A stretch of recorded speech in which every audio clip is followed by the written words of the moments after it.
All right. First of all, Happy New Year. You're my first guest of 2025. So, how was your New Year? Oh, it was beautiful. Yeah. Did some weird stuff, came home, What you hung out did with was my kids. weird. Well, it wasn't weird. It was actually a lot of fun. Some really big supporters of mine asked me to earlier this year, asked or last year, asked me to come to what is known as the New Year's Eve furry ball. Hmm. And I was kind of like, I mean, you know what? I love trying new things. And it was actually a lot of fun, and everyone was really cool. And I couldn't stay for the whole thing because I wanted to spend like ring in the new year with my children. So I was like, "Thank you for inviting me." And I dressed up as a mouse. I had mouse ears and a tail, and I drew Cute, whiskers on my cute, face. So it was cute. a lot of fun. I feel like my New Year's was very unexpected as well. I shared this with my listeners. So I never met my father before. And since Christmas, my father and I have been talking every single day. And in the midst of that, I always had a great relationship with his sister, who's my aunt, but she bought in a New Year with me. She came to my house and spent the night with me. That's so Yeah. awesome. Oh, I love that. I love Yeah, that. That's me a great way too. to bring in the new year. Right. Got me feeling all warm and shit inside. Well, like I told you off the air, it is such an honor to have you on the show because I feel like I've been trying to get a hold of you for like what, 6 to 8 months, and now we're finally here. I was like, what is this email? I was like, oh my goodness. I was campaigning for my reelection when you first sent Yeah, me the email. So I was like, my head was like, woo. I can imagine. I can imagine. So I feel like there are so many different ways we can dive into your story, but I feel like it's important to start with you. So, how does it feel to hold the title of being the first non-binary elected official in Delaware? Um, it I, I'm just me, and having that title is, the first non-binary person um to be in the state of Delaware here. I don't know. I don't know. I know the representation is super important to see. Yeah. Um, but for me, I'm just going in and doing my thing. I mean, granted, a lot of times I think people don't necessarily understand what the non-binary like aspects can be. And Mm-hmm. there is this belief that I'm supposed to look a certain way. Most times I think the standard idea of what non-binary might mean is what we used to call androgyny or androgynous. And I'm Mm-hmm. not that. I'm very femme presenting. I'm very, Yeah. We got a get my black queen over makeup. here, y'all. Yeah. So like, I'm like, but it doesn't necessarily negate how I identify. Right. And I'm hoping that as I continue in this space, I can show that being non-binary can look a variety of ways and it does not dismiss who we are. Yeah. Did you always see yourself in the office or did this just unfold over time? No. I will say, for the most part, have, yeah, I just didn't, I wouldn't say I didn't care. I just didn't quite necessarily see what differences were being made for especially Hmm. communities like mine. Um, but then my advocacy in the LGBTQ community for trans rights kind of started putting me in spaces with political advocates and elected officials. Hmm. And I guess in a weird way, it did unfold over time. I had a lot of people who are like, you're already making change to policy. You're already doing this. Right. Why aren't you in office to make, bigger change? And I was kind of like, I don't think I will be a good fit. Um, and it just kind of, everything fell into my lap in a weird way of serendipity. You know, Mm. um, I I I challenge myself a lot. I've always been someone who challenges themselves. And I was kind of like, okay, I'll only run if I finish my 2 year master's program Hmm. in less than 2 years. And, and then I finished it in 14 months. And I was like, darn it, why did I challenge myself? I'm so good. Right. And but that actually wasn't even what finally was the straw that made me decide, yes, I'm doing this. Um, it was a conversation with my predecessor during my RD meeting. And for those who don't know what RD is, it's your residential district or representative district. I don't Mm-hmm. know if they're called other things in other states, but here they're called representative districts. Mm-hmm. And it was a discussion about gun control Mm. and gun safety laws, particularly surrounding permit to purchase. And I just was like listening to the reasonings why he didn't want to vote for it. And all I could think of was we've had so many mass shootings of our children. Yeah. I'm a mom, but on top of that, I am the I'm the child of a veteran. I know many police officers. And I'm part of the LGBTQ community. And I have a mental health background. Mm-hmm. If we don't find ways to keep guns out of the hands of those who could use them to hurt themselves, we're going to continue to see this rise in suicide rates, which is what we've been seeing. Right. And I was kind of just like trying to have this conversation with him as his constituent at the time. Like, if we're talking about mass shootings, because he kept bringing up mass shootings, I'm like, these are people who legally own guns, Yeah. using them against children who have no ability to fight back. And we need to do something about that.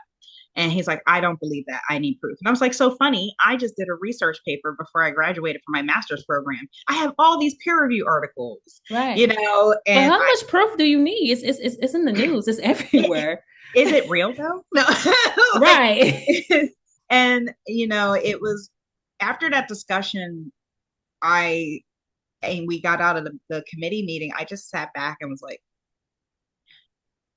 okay, I can't trust someone to represent me if they can't represent how to keep my community safe and alive. Right. So then I was like, I guess I'm running. I don't know what I'm doing. Yeah. So And if I'm not mistaken, I feel like America is the only country that has a large number of mass shootings, right? yeah, yeah. That is crazy. It's insane, and it is a problem. And I wasn't, honest. I'd never run for anything in my life. Like I never even tried to run for like class president. Like I have never, I run for so little. I actually don't even jog. I Me, the girl. I'm like, I don't know. Listen, Anytime I see anyone jogging, I'm like, you just look unhappy. and Like, look at you. You running for a whole office. I was like, dang, I went straight from, I'm not going to do Pilates today, to I'm going to run for office. Right, right, And, right. and I mean, I just did what I do best. I went and I talked to people and I door knocked. And I always share the story with youth who are, getting to that voting age who are like, should I vote? And I'm like, yes. If you want to see at least local change, yes, from the federal level, it can be tricky, but local is where a lot of the change actually does happen. And I always share, had I not done this and had people not believed in my message, I wouldn't have won because I literally won against him by 24 votes. Oh, wow. Yeah. Wow. And he And was a that's 16-year incumbent. but that just lets you know that people are ready for change. They were. And, I represented something that a lot of times, if you're not from Delaware, my District 13, is Ellesmere. And if you talk to anyone from Delaware who has driven through Delaware, through Mm-hmm. Ellesmere, and say, hey, what is your perception of Ellesmere? The perception is cops, speed trap, white, racist. And that is not even close. Yes, we are a speed trap. Do not speed through Ellesmere, please. um, but my district is also 27% Hispanic.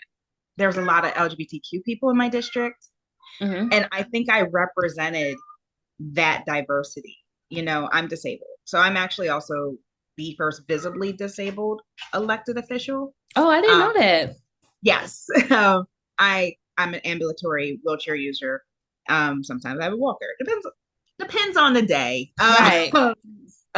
But seeing someone like that. So sometimes I was door knocking in my wheelchair. Oh, wow. And I'm a mother and I have children who are autistic. And so being able to connect with people there. And I also have the VA hospital in my district. So being the child of a veteran, it really kind of, Yeah, yeah. so it was a lot of reasons. And I'm so grateful my district trusted in me. And I do, strangely enough, love the work I do. I still don't like politics, but I do Mm, love policy. And that's how I usually explain it to people. I hate the drama and the dramatics of politics, yeah, but I love good policy that I know is going to impact people that I yeah. care. Like I hate the politics and the politics. Yeah, Yeah, yeah. yeah. Do you think there's a growing acceptance of LGBTQIA plus leaders in politics, or do you think there's still some type of resistance there? I'm going to be honest. I think there's still resistance. I think Hmm. when we are trying very hard to at least get legislation that will protect our community as a whole, we will see a little bit more pushback, a little bit more doubt and questions. Um, and that's a problem because at this point, it's not like we don't know that LGBTQIA people exist, like, and Right. have for a while. And I it, mean, we're in 2025. Like, come on now. I mean, when someone coming in non-binary, my pronouns have been made fun of Mm, in my job, and I oftentimes just don't use they them pronouns at work. I just don't. Um, because I am willing to hide that piece of myself or just keep it, to myself, um, in order to get good bills passed. yeah. You know what's so funny that you mentioned that because when you fill out the form to be a guest on the show, and one of the questions on the form, everyone it says, "What should I know about you?" And you said that your pronouns is she and them. And then when I was reading your story, I read that you was non-binary, and I'm like, oh, I said I never met anybody who goes by that's non-binary, that's she and them. So that's funny that you said that you feel like you have to hide that part of you. Yeah, for a while I tried, I was like they them, but no one's gonna use it. And look, I'll be honest, even I slip up on my own pronouns, you know. Right. Well, that's But real. I had no opportunities really to come out, and that term didn't exist when I was younger. And Hmm. so, I always knew I wasn't cis hetero. Like I knew I wasn't cis, and I certainly knew I wasn't heterosexual. Um, I just didn't have words yet for that. And strangely enough, my 14-year-old is non-binary and strictly goes by they them pronouns. Hmm. And they help me really like, okay, I think this is okay. Um, Yeah. so there's spaces where I'm perfectly fine using they them pronouns, but I also recognize there are going to be spaces where it's not going to be safe or it's not going to be feasible for me. And Yeah. you just kind of it sucks, but hopefully one day it's not going to be a problem. Yeah. Wow. Now, before we get into your journey of, embracing your true self, what were your thoughts on the recent presidential election? I I gotta ask. so I have my good friends, my very close friends who've known me. I have one friend who's known me over 40, almost 40 years. Hmm. Um, I have always had this weird gift, if we want to call it that. At the point now, I'm like, I think it's a curse. Um, Ever since I was a little kid, I could always determine a presidential election. Mm. So my dad loved kind of betting on things, and he would be like, "Okay, 4 years, we're here now. What do you think?" And I have yet to be wrong. And at this point, I really wish I could be. Mm. I knew the first time when he won the first time in 2016. I knew the moment he came down on the escalator to announce his run for president that he was going to become the president. I knew it by that. Mm. What was it? Like, what gave it away? I I want to say I've always had this intuition of human nature, Mm. which I'm why I'm a therapist, as you know, Hmm. as well as a state rep. But I just understand human nature.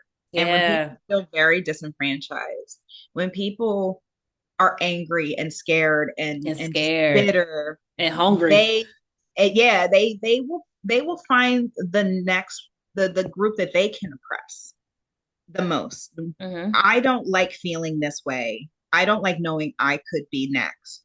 So I would rather put someone else under the bus. Mm. You know, when I always believed this, and that's where people were, and that's where people still are. You know, between having a black man as a president, there was still this idea. I just finished listening to this amazing book by George M. Johnson called Flamboyance. It's amazing. Mm. It's about the Harlem Renaissance, but in the queer community. So he touches on I um heard of that book. Is it like a boy on the cover with like he got like so some he's a crown or he's something? that's his first book, All Boys Aren't Blue, and now he has Yes. one called Flamboyance, which like talks about Langston Hughes and like all the queer people during the Harlem Renaissance. And you know, he talks about how black people are often pitted, we are already oppressed by white supremacy, and then we ultimately pit ourselves against each other because we have been taught that there can only be one. Yeah. And that's Facts. still a form of white supremacy because that's how we've been taught to believe. And I think after seeing a black man in office, you know, we saw people like, "Er, gross, no." And my daughter and I got to meet the Obamas. They're just absolute dreams. I heard Michelle Obama, First Lady Michelle Obama said to your daughter that she's so beautiful. I was like, yeah, she's. I know. I was like, damn, I know. I'm jealous. But then, you know, and then we had 4 years of Trump, and I think people are like, some people finally were like, we can't do this again. But we still kind of stuck with the status quo with Yeah. Biden. I not poo pooing on Biden. I always believe that as human beings, we tend to go with what we're comfortable with Mm-hmm. because it's too scary to try something different. That's Mm-hmm. just nature. That's just how we've always been. Some of us are willing to step outside that box, but most of us are like, but what happens if I make a mistake? What happens if I'm wrong? And what ifs is what causes us to stick to the status quo. And I think a lot of times in politics, they rely on that. Yeah. And so I was not surprised by this election because I already knew it was going to happen this way. Um, I think I had a sign too. You know, the the day Biden announced that he wasn't running again, I was at the zoo Mm. with a client because I'm a mobile outpatient therapist, so I get to take my clients to places for Right. therapeutic reasons. We went to the zoo, and Chad, what you see? there's a bald eagle at the zoo, and he was in the nest box being picked on by a tiny raven. I think it was a raven. This raven would bounce up, peck inside the box. The eagle would make that weird eagle sound, and then the raven would cackle. I kid you not, this happened. And then my phone pinged. I looked down, it was my friend from the National Guard showing me the letter of resignation, or like that he wasn't running again. I was like, is this a sign? Wow. I was like, no. And so I'm not surprised. I truly am not. I'm scared for the people who truly believe that things are going to get better. I'm scared for the people who are about to lose things they didn't expect to lose. Mm. And I I don't want it to be a pointing finger situation. I don't want us to be like, ha ha ha, we told you so.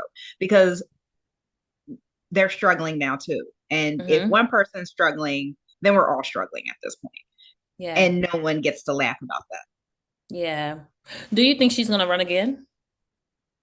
I don't know. I don't think I so. I don't think that's exhausting. And the way they put Yeah. it was such a consolation prize. You know, it was such a consolation prize. It was kind of like, hey, here you go. And you know, I get tired for black women and Yeah. that we have to be the consolation prize. Yeah. I saw a picture of her drinking wine and I said, yeah, she's not running again. I I mean, said, I could tell just by the way she walked off stage after the yeah. election. I was like, that's how my mom would walk away from me after she's definitely told me I'm grounded for a very long Yeah. Like you didn't time. force her hand. Like I'm done. Yeah, no, I think she's just gonna enjoy her time with her family, and she deserves that. I Yeah. wouldn't put it on anyone. This is not easy. I have to run every 2 years. It is hard, especially Yeah. when you fall into multiple intersections. Yeah, that's a fact. That's a fact. Well, earlier you mentioned how you always knew that you wasn't heterosexual. So can you share a bit about your journey of discovering and embracing your queer identity? So I think I was like 14 when I told my mom that I liked women too. Mm-hmm. I just knew I certainly probably didn't like men nearly as much as I preferred women. I don't Right. mind men. Um, I just wish they wouldn't speak and I or know. breathe in my general vicinity. They have what I like. I Mm-hmm. just don't like the other parts. Yeah. The chemical makeup of men, man. Oh my goodness. I'm like, could you just have just that and not the other things? Yeah. Kindly. Yeah. Um, I've always I've never been one for like monogamy. Like I never understood that either. Like Really? oh no, even as a little kid, I'd read like fairy tales, and I know my mom and I've talked about this when I guess I was like 8. She read me Red Riding Hood or something like that, and it didn't register that Red Riding Hood was a little girl in my head. I don't know. I just thought she was some woman trying to get to her grandma, and and I was like, oh, there's this wolf man person, and there's a huntsman dude over here. I'm like, I know. Instead of going to grandma's house, let's just all go to whoever's house and be together forever. Right. Forever. It never made sense to me. Mm-hmm. And I'm still that way now. Like, look, honestly, if two gorgeous K drama dudes just wanted to come and just mwah, I I would be know. fine. I would like, look, I don't even need to know your name. There needs to be no language barrier here. Be for me all the time. But But wait, you're married now, right? I'm divorced. Oh, okay, okay. Because I read that you was I guess Trinity's father was your ex-husband. Yes. Okay, okay, okay. Yeah, no, we got divorced when my now 10-year-old was 2. So Oh I wow. have been raising my babies on my own, and we do very well. So what was your family's reaction when you told them that you were attracted to women as well? um, Conversion therapy. Mm, Yeah. wow. Yep. I was raised in the church Mm, and had to see a religious counselor. Um, it didn't work. yeah. Well, it never works. But all it taught me how to do was hate who I was Mm, and hide who I was.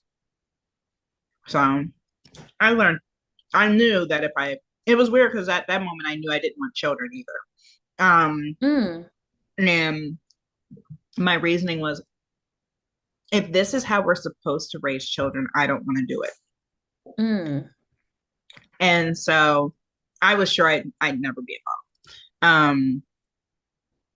But when I became a mom, I also then was like, if that's how we were supposed to raise children, I will not do the same. mm-hmm. And I didn't. I haven't, obviously. Yeah. You talk about conversion therapy, and I was just thinking about other things that kids or young adults may see that would make them hate themselves. So, what are your thoughts on how the media portrays young transgender children? As someone who has watched the media portray my daughter as Yeah. a monster, I oftentimes believe that this is where we come in as the ones who are supportive and the ones who do have that representation for that community, to show them that you are not a monster and you are not a mistake. Mm-hmm. Trent, one of the quotes that Trent is known for is, "I am not a mistake. I'm a masterpiece." Mm. And that's how I, always say, like, you are a masterpiece. You have been put together in such a beautiful way that you inspire adults to be better. Right. And I think in a weird way, versus how trans people were portrayed on TV and in the media when I was younger to Hmm. what it's looking like now, it's definitely gotten better for Oh yeah, sure. for sure. I often tell people I didn't know anything about trans people, especially as Trinity, was trying to tell me something. All I had to go on was when we had Jerry Springer, is it a man or is it a woman? Like that was Yeah. all I had. And that was like, you think back on that, that was absolutely offensive. Like, Yeah. Well, Jerry, truly. that was a wild show. I mean, I would totally be on a Jerry Springer audience for real. Like, I'm not gonna lie, but I want to do the ooh. Yeah. You know what's so funny? I had a conversation with this woman, she's a trans woman, and she was saying how that's when she finally saw herself by watching the Jerry Springer show. And Yeah. yeah, as hurtful as it was, she said it kind of helped her find her identity, and she was able to Yeah. articulate despite all the chaos and stuff. Yeah, yeah. I mean, there's always wig snatching somewhere. No, but I think we are seeing a generation that recognizes it. We do see it portrayed far better, especially in cartoons. Oh We yeah, just finished watching Squid Games too. I've um, been watching it too. I'm almost there. I'm almost and at the there's a end. trans character, Yeah, and like and I know some people are like, why are they having a cis man? But when you think about Korea, you're not going to really find actors who are LGBTQ and out like that. yeah. And the actor who portrays this character, he really did his research. He talked to trans people, and I think he did a fantastic job. Um, and so I think we're getting there. I think, however, I do fear how policy and the way we talk about trans kids in particular, these policies, is what is actually going to be the problem, not the media. Yeah. Do you think that the media does enough to highlight the challenges and joys of parenting transgender children? No, Yeah. no. I mean, maybe back when we first went public with our story, there was probably a little bit more about us. Yeah. Um, but it has shifted because I think it changed strictly because we thought it was fine. We're like, Mhm. oh, we don't need to do this anymore. Look how accepting and open people are now. Yeah. And I feel like we're going backwards. In fact, I posted on Facebook, and like, when Trinity transitioned, the first thing I had to create was something called a safe folder. And What's in the that? safe, so back during that time, in order to protect you and your child from possible CPS or removal for abuse, we created Oh. folders that had paperwork, pictures, any notes from doctors and therapists, to have on hand. Mm. Like, and I said that, but for Hyperion, that's my 14-year-old, I haven't made one. I didn't have to, because Hmm. I thought everything was fine. I'm like, but I think I'm going to have to make one for Hyperion now. Hyperion staring at me. Hyperion now, just in case, just in case. And I'm like, I'll do a video. And if I'm not mistaken, Hyperion is now transgender as well, right? Yes, Okay. non-binary. Non-binary. Yep. Okay, perfect. And so I was like, if you want me to do a video explaining how to create a safe folder, I will, because we are at a place, I think we're going to need them. I think we're going to need them again. And that breaks my heart, because I feel like the work that parents like me Yeah.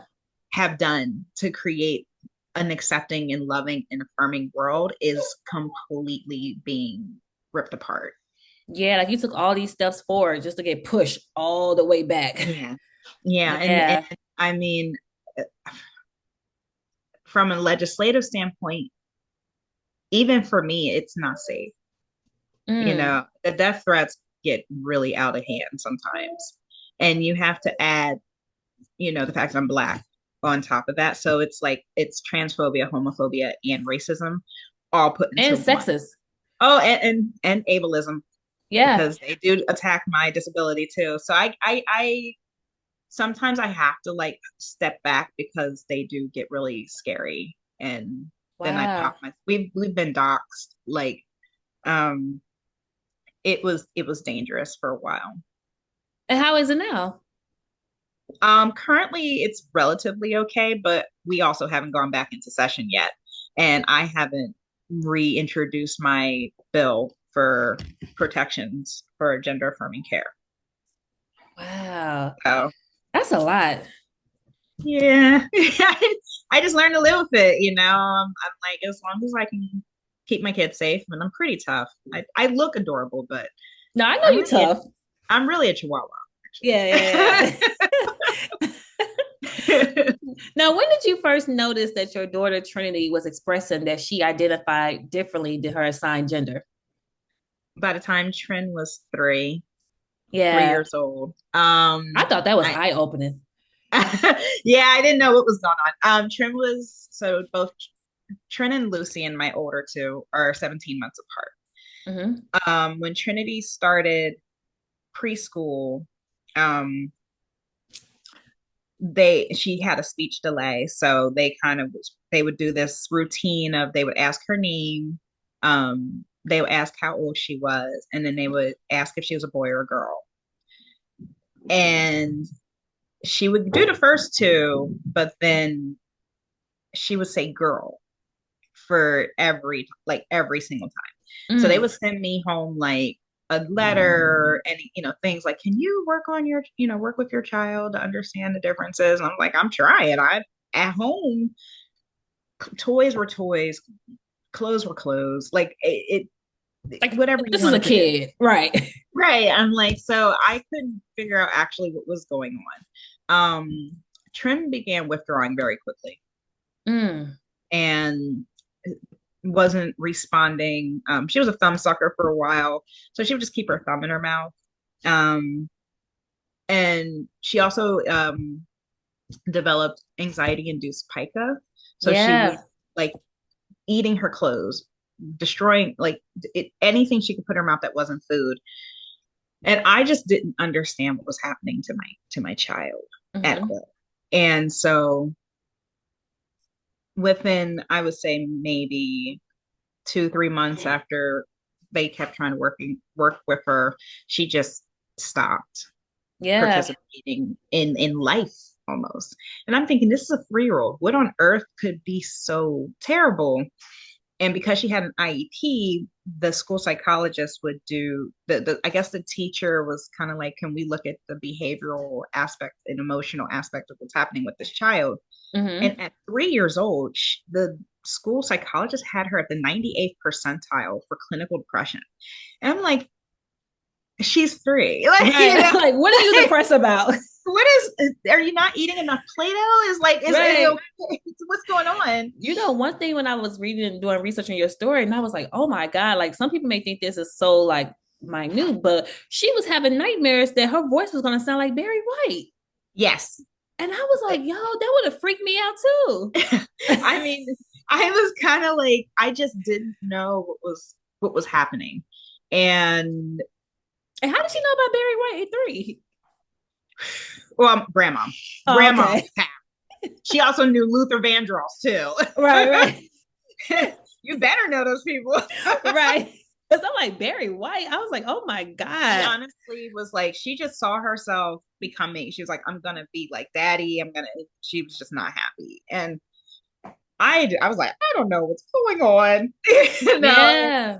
thankfully I found Laura's Playground um on AOL. I always tell people AOL.com at the time was the only search That's a engine we had. throwback. And I was Yeah. like, I had MySpace still.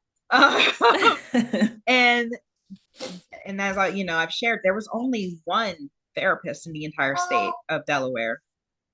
One. Mm. And she never worked with children. And she Wow. took us on, and we tried gender neutral clothing and Hmm. everything, but pronouns were still the same. And so was like her name, and we weren't seeing any progress. And at 3.5, she would one night I was like tucking her in, and she's just like, maybe if I die in my sleep, I'll wake up a girl. Mm. And it's like, I don't think that's how that works. And so of course I'm panicking. And I didn't. I just didn't know what to do. And Yeah. it ended up we had this emergency session while she was at school, at preschool. And I was like, I don't know what else to do.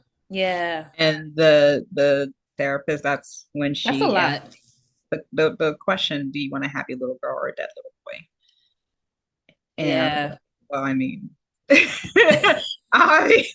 Obviously. Right. So, and that's how we got to where we are. I can only imagine how you feel, but I wonder how did the father feel when y'all discovered that at the time when Trinity was in the process of transitioning, I think I read somewhere that she tried to castrate her privates with kitty scissors.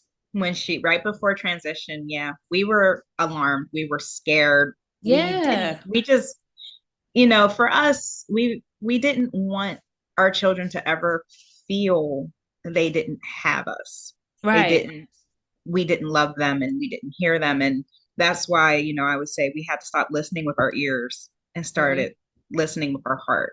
Um, and so, That was heartbreaking.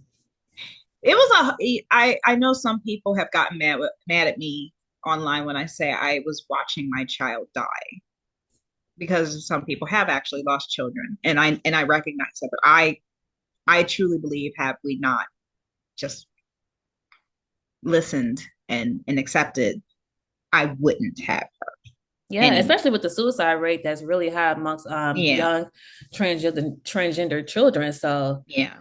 yeah. So when you bought her the little girl clothes, what was her response?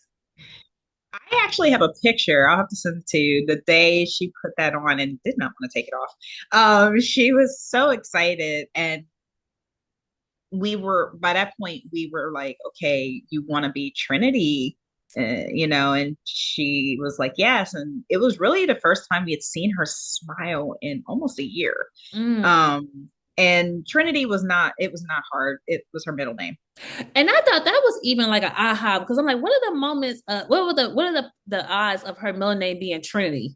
Yeah. That's her real middle name. That's her real middle name. Yeah, I thought that was Yeah. just like, oh wow, like God works in mysterious ways. Yeah, it was already there, and lots of Yeah, people go by their middle name. Like, that's what we were like. People go by their middle names all the time for some people, and so Trinity just made sense, and she's been Trinity since. So yeah. That's so funny you said that because as I'm getting to know my father, he always wanted my middle name Tiara to be my first name. So he actually calls me by Tiara sometimes. so see, you're Tiara Yeah. now. But no, yeah, she's a cool kid. She's not a kid anymore, but she's really, I that's know my she's a baby. grown woman now. I know she can calm down. She can stop. Right. Now, while researching your story, I saw that you faced a battle with Medicaid to cover the puberty blockers needed to stop Trinity's sexual development. So, can you walk us through that battle? Yeah, so actually around 9 was, Hmm. by this point there was more information. Um and so I kind of was like, okay guys, let's do this. Um we didn't have an endocrinologist to Hmm. do it at first. The chief endocrinologist um at the time was not necessarily certain about trans kids, Okay. and didn't want to actually work with us at first. And then he Mm. went to a conference in Boston with who we call the father of pediatric gender affirming care. And that's Dr. Speck. Hmm. And he went to this conference, and he said he himself is like, it changed his entire worldview. So Mm. he found us again, and we had to first start with um, a bone density scan to get a baseline of her bone density. And then after that, every 6 months, that child had to go through blood withdrawals Mm. and see where her testosterone levels were. And by the time she was 13, that's when she started showing signs of puberty. Mm. And so then we were like, okay, let's get these puberty blockers on board. And I was on Medicaid because I had to quit my job to homeschool her and my oldest son. Hmm. A year after she transitioned, the public school actually denied her access to school unless Oh, she wow. came as a boy. But by that point, she had been living as herself for over a year. And I was like, well, that's not going to happen. And so I quit my job and we went to poverty with that decision. But it was a decision I'd make over and over again. Mm. Um, and so I'm on Medicaid and they denied her. And so I was like, oh, okay. And the endocrinologist, he was just kind of like, of all the people who would fight this, I feel you're the one who would fight this. And I was like, yes, I am. Right. And so I started fight. I appealed and appealed, and I ended up with um, a patient advocate through Medicaid, and just kept appealing. And then, but we kept getting denied. Mm. By this point, we put her on a medication called spironolactone, which is also used to suppress testosterone, but it's not like strong enough. And she was getting really worried. Mm. And we were part of a UU church at the time. And so one day we would do this thing where you could go up before the congregation and you could talk about like successes, triumphs, or like concerns or things that are worrying you. And so it just so happened this particular day was really packed. Like there was a lot of people. Hmm. And I just went up and I guess you could say this was my first foray into public speaking. um, was at a church. And so I kind of was just like I shared like my fears and like I don't want to have come so far in affirming her and lose her because Yeah. of bureaucracy. You know, like I don't want to do that. I don't want red tape to be the reason I lose my child. Mm. And in the audience that particular day was my former colleague, Representative Paul Baum, Mm. because that was his district. And he approached me during fellowship afterwards and was like, I'm a state representative here in Delaware. I want to help you and your child. And he gave me his card. And from that point forward, I had did another appeal, which was denied. So I emailed him everything I had. And then that's when he connected me to Sarah McBride. Mm. So that's how I met Sarah McBride. Right. And then we just started like trying to figure out what to do. And I ended up going before the entire medical board for Medicaid and Highmark. Hmm. And Trin wrote this letter about how happy she would be to get puberty blockers. And I took it with me. During all of this, we were also being followed by National Geographic. Oh, wow. Like, so these two things were happening at once. And I didn't even see that. yeah, she has a picture and they did an issue on gender and she has a 2 page. Oh, wow. You Yeah. gotta send me some pictures. That's when she was recognized as the girl with the rainbow hair. Wow. So That's really we cool. we're doing this and I'm still fighting. And I even took the UU church pastor, like the reverend, he came with me and he's like, I'm gonna wear my collar. So I look even more like, do you really want to say no with a reverend here? Right, right. Like we pulled out all the stops and unfortunately they sent this letter the next day, certified mail, saying they were denying her completely. That's what it actually said.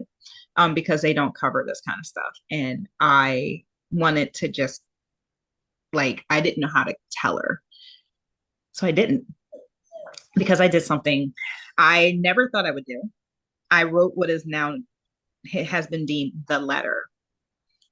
And I still have a template of this letter for anyone who has wanted to use it, where I wrote stating that the state of Delaware's denial and Medicaid and Highmark's denial of my child's gender affirming care was in violation of the Affordable Care Act, Section 1557.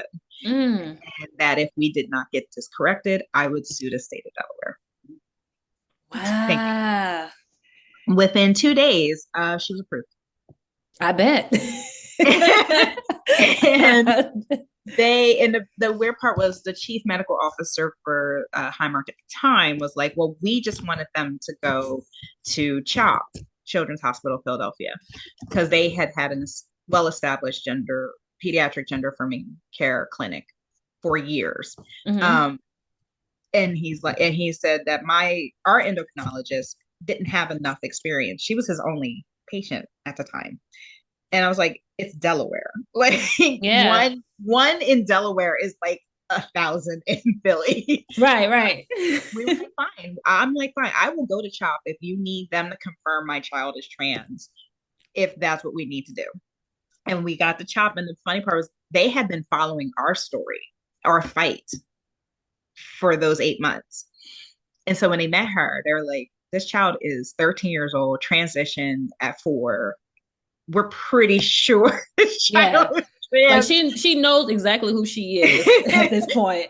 And so we won, and she became Delaware's first transgender minor to get Medicaid to cover gender affirming care.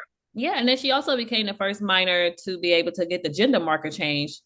Yes. Yeah. Yeah. So I helped them reshape their policy to cover other trans and non-binary people.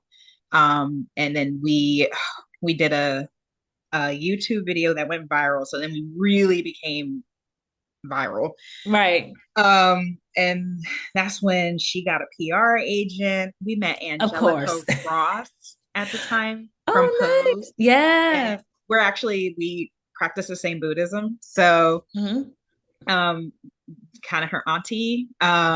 We met so many trans elders, and I really wanted her to meet these Black trans elders. It was so important for me to have her meet them because we did not see Black trans femininity portrayed ever in great light. And I wanted Yeah. Trinity to be that light of a Black family is capable of loving their Black trans child. Yeah.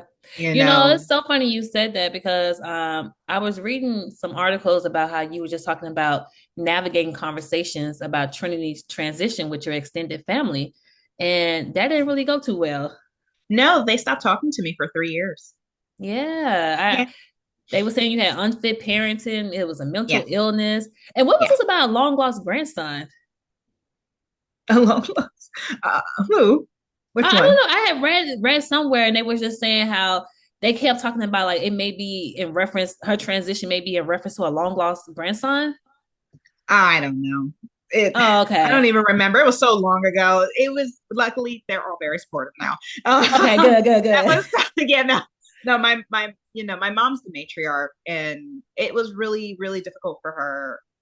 It ended up being my late stepfather who was like, this is your grandchild, so Mm, we all got to figure it out, and he was everything. He was everything. He never slipped. mm. I mean he came into our lives long after I was married, so we were full adults when he came into our lives and married my mom. Mm. And he never once doubted. And there are certain parts of the story that a lot of people don't know is, but after I won that battle, one of the concessions I had to make was to allow a caseworker, a social worker, to do home visits for a year. Why? Good question. But Wow. it was it was a concession I was willing to make if it meant no other family or trans person had to experience the fight that we did. What did she want to see, or what did the person want to see? She kept coming to do wellness checks, and then I would have to leave the room, and she would ask Trinity the risk questions, and it Mm. was ultimately like having a case open. And it was for a year, but we ended up becoming friends, and she's like, your family is so wonderful. I bet now my family is wonderful. while Like, you I were mean, yeah, she's like, there's obviously no abuse here, but she had a yeah. job to do, and I recognize that. But it's something that, I haven't started sharing until recently because it was sometimes a little nerve-wracking and traumatic, especially as a low income, parent. Is there enough food in the fridge? Like, or is my house clean enough? It was just a whole bunch of like, it was a lot of stress I didn't need Yeah. because I love my child, but it was something that happened because I fought so hard because I love my child. Yeah. How did you navigate when it comes to your mental health? Like, I can just only imagine with that journey alone, and then, having small kids and you got this case, like, how were you taking care of yourself? I mean, I had a therapist anyway, Hmm. but I don't know. Anytime anyone asks me how I do half of what I do, I'm not really actually sure anymore. Me I just, too. Me I too. kind of just do it and then I don't think about it. Yeah. I mean, I was homeschooling at this point. I was a stay-at-home mom. I Hmm. don't know. I just kind of did what I had to do because I had to do it. And there's no time to be sad about that. I never grieved the loss of, Trinity prior to Trinity being Trinity. That never happened. And I simply was just, was like, okay. And I know like some of your listeners might go like, oh, the other child is trans. It must have been influenced. I will point out my younger two children had no idea Trinity was Mm. trans. They had no idea. When did they Trinity was discuss? When did they find out? so Hyperion found out when Hyperion came out Oh, wow. at 9. And So, how old was Trinity at that point? oh my gosh, so Trinity's 21 to Hyperion's 14. So yeah, Trim was Oh. like, yeah, yeah, because there's an 11-year age gap between Hyperion and my young or Trinity and my youngest. And he Mm. just learned that Trinity was trans like last year, thing. Yeah, last year. Last year. Wow. Trinity's just been their sister. She's their Right. sister. Right. I mean, for the most part, Trinity has been a girl his entire life. So, Yeah, for her thing. Yeah, he for both of them. The only right. person Or who to would her siblings. Right. probably known would have been Lucian, but when I recently asked him, he's 19, he'll be 20 this year.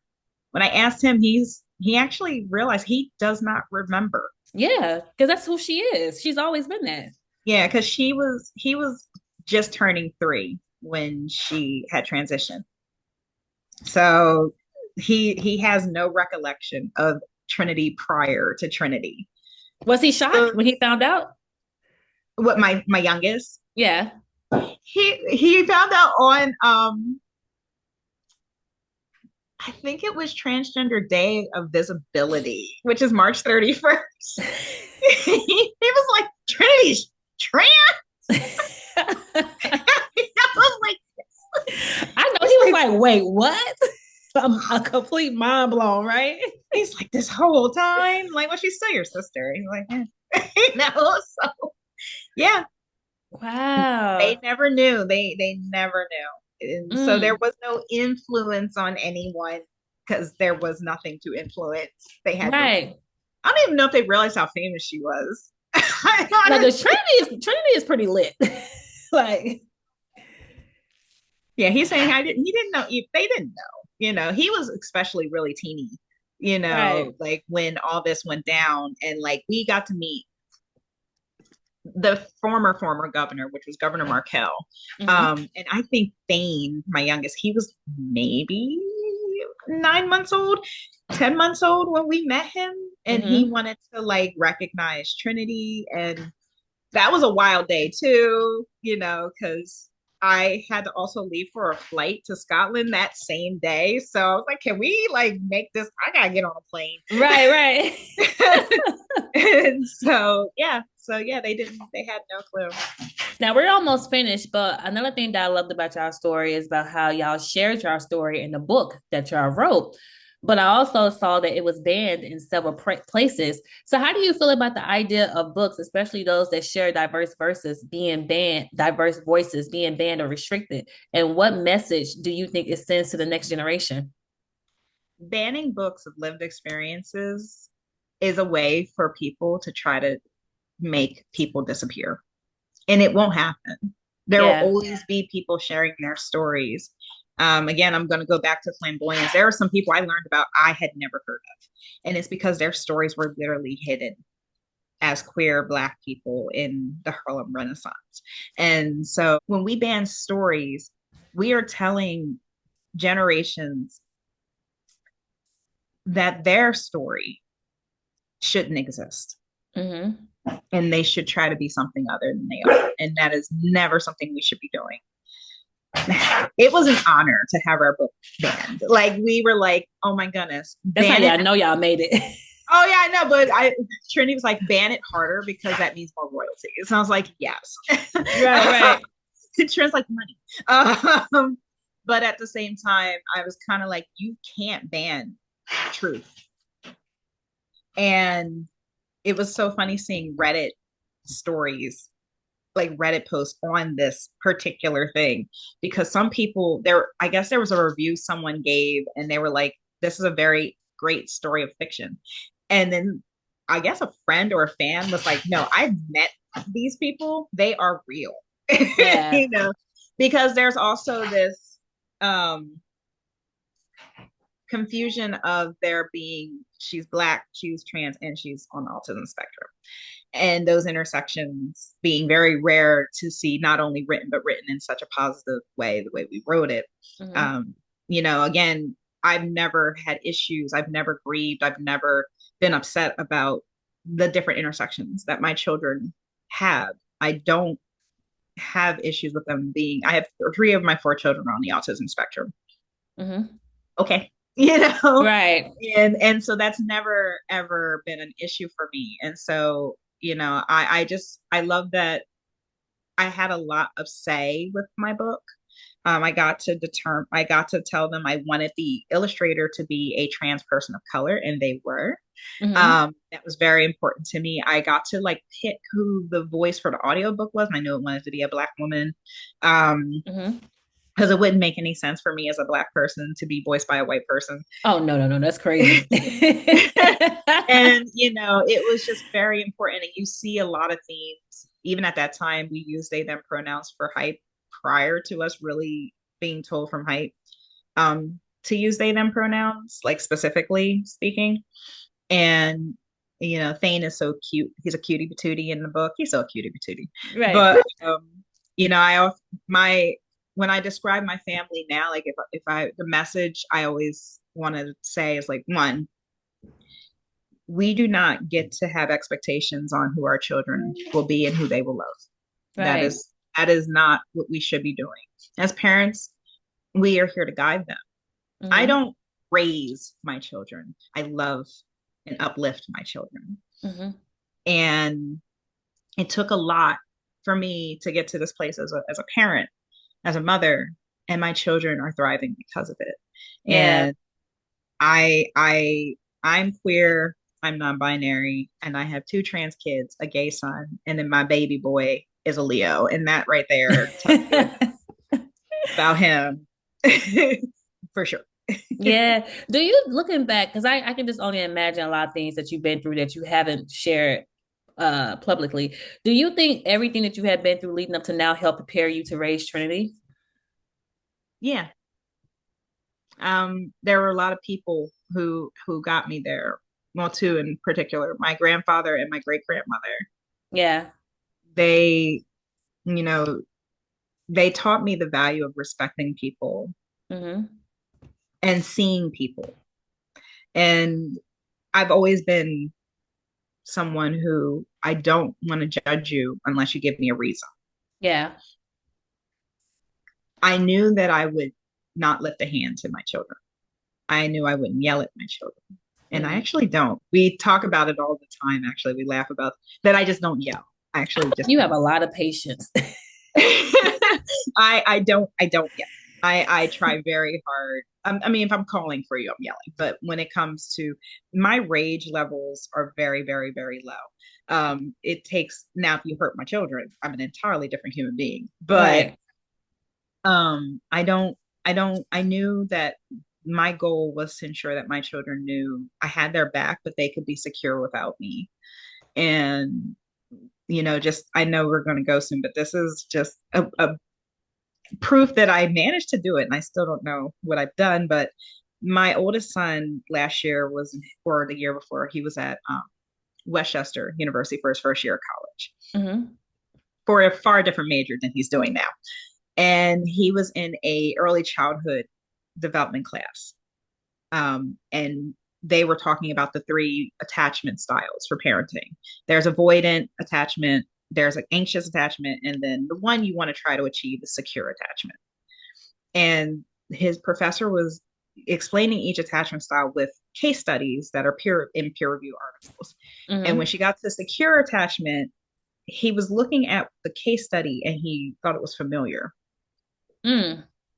And so then at the end, she was asking if any of the students had questions, and he raised his hand and asked her if the case study used for secure attachment style was based off of a Delaware family. Mm. And she was like, yes, we've been using it for several years now, for secure attachment style. And he's like, just throwing it out. Is the name of the mother represented in it? And she's Hmm. like, I believe so, yes. And she's like, why? He's like, that's my mom. Wow.